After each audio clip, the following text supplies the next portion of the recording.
Kiyevdan keskin bayonot. Bundan yomoni bo'lmaydi. Ukrainada resurs deyarli tugadi. Yaqin Sharqda soxta tinchlik, qurollar jim, ammo bosim kuchaymoqda. Eron qat'iy bayonot berdi. Bu jinoyat uchun javob berasizlar. AQSh va Isroil sudga tortiladimi? Orban saylovlardagi mag'lubiyat uchun javobgarlikni o'z zimmasiga oldi. Washington yangi taklif bilan chiqdi. 20 yillik taqiq evaziga sanksiyalar yumshatiladi. Rossiya bahori falokatga aylandi. Tarixdagi eng kuchli yog'ingarchilik. Xitoylik erkak chumoli sabab 1 yilga qamaldi. Kiyevdan keskin bayonot. Bundan yomoni bo'lmaydi. Ukrainada resurs deyarli tugadi. Ukraina prezidenti Zelenskiy Yaqin Sharqdagi harbiy keskinlik fonida Kiyevda Patriot havo mudofaa tizimlari uchun raketalar tanqisligi kuchayganini aytdi. ZDF telekanaliga bergan intervyusida u agar Yaqin Sharqdagi urush uzoq davom etsa, Ukraina uchun qurol-yarog' yanada kamayishini bildirib, hozirgi tanqislikni bundan yomoni bo'lmaydi deb baholadi. Zelenskiy shuningdek Eron atrofidagi mojaro sabab AQShning e'tibori Ukrainadan chalg'iyotganini ham ta'kidladi. Bu fon ortida Kiyev Germaniya va'da qilgan Patriot raketalari tez orada yetib kelmasligini ham ochiq aytdi. Ukraina mudofaa vaziri Mikhail Fyodorovning ma'lum qilishicha, Berlin e'lon qilgan yuzlab raketalar bo'yicha shartnomalar tuzilgan bo'lsa-da, ularni yetkazib berish joriy yil oxirigacha emas, balki 2027-2029 yillarda boshlanadi. Uning aytishicha, bu qarorlar kelasi qishga emas, uzoqroq davrga hisoblangan.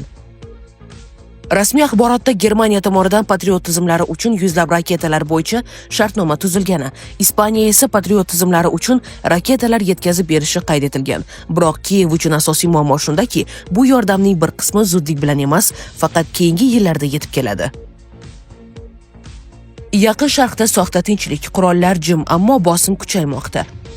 Sulh e'lon qilindi, ammo shartlar va bosimlar yangi qarama-qarshiliklarni yuzaga chiqarmoqda. So'nggi bayonotlar shuni ko'rsatadiki, mojaro vaqtincha to'xtagandek tuyulsa-da, uning ortida yanada murakkab siyosiy o'yinlar davom etmoqda. Donald Trump Livan va Isroil o'rtasida 10 kunlik sulhga erishilganini e'lon qilib, bu uning tugatgan 10-urushi bo'lishini ta'kidladi. U ilgari ham o'zini dunyoda 8 ta urushning oldini olgan yetakchi sifatida ko'rsatib, hatto tinchlik bo'yicha Nobel mukofotiga da'vo qilinganini eslatib o'tdi. Biroq bu sulh qanchalik mustahkam ekani hozircha ochiq savol bo'lib qolmoqda. Shu fonda Emmanuel Macron bu kelishuvni qo'llab-quvvatlashini bildirgan bo'lsa-da, uni xavf ostida deb baholadi. Uning fikricha, davom etayotgan harbiy harakatlar sulhni istalgan vaqtda buzishi mumkin. Macron barcha tomonlarni tinch aholini himoya qilishga chaqirib, ayniqsa Hizbulloh qurolni topshirishi, Isroil esa Livan suverenitetini himoya qilishi kerakligini ta'kidladi. Yana boshqa tomondan Kir Starmer global darajadagi muhim masalaga, Hormuz bo'g'ozi xavfsizligiga e'tibor qaratdi. Unga ko'ra, bo'g'oz hech qanday shartlarsiz va darhol ochilishi kerak, chunki bu global energetika va savdo oqimlari uchun hal qiluvchi ahamiyatga ega. Starmer Macron bilan birgalikda ko'p millatli tashabbus orqali dengiz navigatsiyasi erkinligini himoya qilishga tayyor ekanligini bildirdi. U shuningdek minalarni tozalash operatsiyalarini qo'llab-quvvatlash zarurligini ham qayd etdi. Eron qat'iy bayonot berdi. Bu jinoyat uchun javob berasizlar. AQSh va Isroil sudga tortiladimi? Eron AQSh va Isroilni mamlakat rahbariyatining o'ldirilishi uchun javobgarlikka tortmoqchi.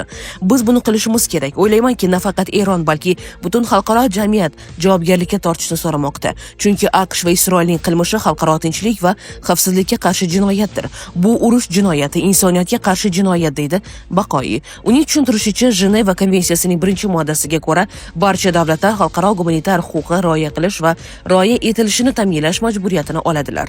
AQSh va Isroil tomonidan sodir etilgan vahshiyliklar ushbu tamoyillarni buzgani sababli, menimcha BMTga a'zo barcha davlatlar AQSh va Isroilni javobgarlikka tortishga chaqirishi kerak deb qo'shimcha qildi u. Eronga kelsak, bu barcha eronliklar tomonidan doimiy chaqiriq bo'ladi va biz butun ichki tizimimizdan, shuningdek, ularni Eron xalqiga qarshi sodir etgan dahshatli jinoyatlari uchun javobgarlikka tortish uchun xalqaro huquqdan foydalanamiz, deydi u. Orban saylovlardagi mag'lubiyat uchun javobgarlikni o'z zimmasiga oldi. Vengriya bosh vaziri Viktor Orban parlament saylovlaridagi mag'lubiyat uchun javobgarlikni o'z zimmasiga oldi va natijalarni tahlil qilishga va'da berdi. Raqamlar o'zi gapiradi. Bu aniq mag'lubiyat. Biz 2.3 million ovoz oldik, raqibimiz esa 3 million ovoz oldi, deydi u Patriota portaliga bergan intervyusida. Uning so'zlariga ko'ra, Fidesz partiyasining maqsadi 3 million ovozni olish edi. Shunda uning siyosiy kuchi mamlakatni yangilash uchun yetarli bo'ladi, biroq ularning saylovoldi tashviqoti saylovchilar ishtiroki oldingi saylovlardagidek 70% dan sezilarli oshmaydi degan taxminga asoslangan edi. Siyosatchi mag'lubiyat uchun mas'uliyatni o'z zimmasiga oldi va ilgari ovoz bermagan, ammo yangi kelgan saylovchilar nima sababdan unga qarshi ovoz berganini tahlil qilishga va'da berdi. U o'zining asosiy muvaffaqiyatsizligini Paqsh atom elektr stansiyasi qurilishining to'liq yakunlanmagani deb bilishini aytdi. Orbanning ta'kidlashicha, agar AES qurib bitkazilganida bugun Vengriya iqtisodiyoti ancha yaxshi ahvolda bo'lardi. Ayni damda Paqsh atom elektr stansiyasi Vengriya elektr energiya ta'minotining deyarli yarmini ta'minlamoqda. Rosatom bilan hamkorlikda boshlangan loyihaga ko'ra, ikkita yangi energiya bloki ishga tushirilgandan so'ng bu ulush 2 baravar ko'payishi kutilmoqda. Mamlakat rahbariyati yadro energiyasi energiya xavfsizligini ta'minlashning kaliti ekanligini bir necha bor ta'kidlagan. Bu holat hayot sifatiga ta'sir qilyaptimi? Oilaviy hayotda zaiflik, stress va ishonchsizlik olib kelyaptimi? Vulkan erkak kuchi va ishonchining yangilangan manbai. Prostata bezi adenomasi surunkali prostatitdan qutulishga yordam beruvchi ishonchli formula. Atigi 5-7 kun ichida natijasini sezasiz. O'zingizni yengil va ishonchli his eting. Vulkan siz izlagan tabiiy yechim. Washington yangi taklif bilan chiqdi. 20 yillik taqiq evaziga sanksiyalar yumshatiladi.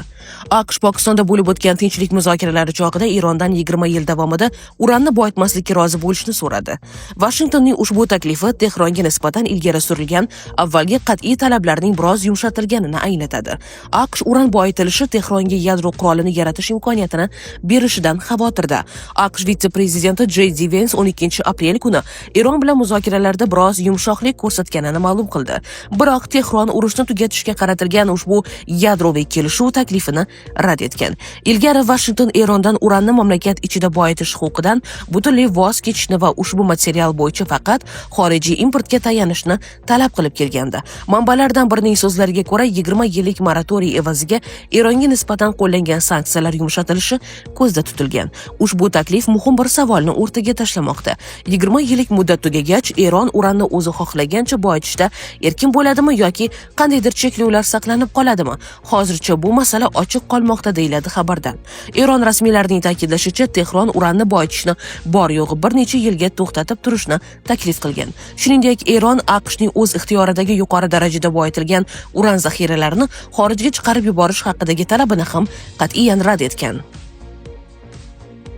Rossiya bahori falokatga aylandi. Tarixdagi eng kuchli yog'ingarchilik. 17 aprel kuni Dog'istonning tog'li hududidagi Levashin tumani Quyi Ubeximaki qishlog'ida katta ko'chki yuz berdi. Ma'lumotlarga ko'ra, ko'chkining uzunligi bir necha kilometrni tashkil etgan. Hodisa hududda kuchli yog'ingarchilik fonida yuz bergan bo'lib, tabiiy ofatning ko'lami katta ekani aytilmoqda. Ko'chki qayd etilgan videolarda ba'zi uylarning ham butunlay qulab tushgani aks etgan. Ma'lumot uchun, Dog'iston 2026-yil bahorida mamlakat tarixidagi eng kuchli yog'ingarchiliklar bilan yuzlashdi.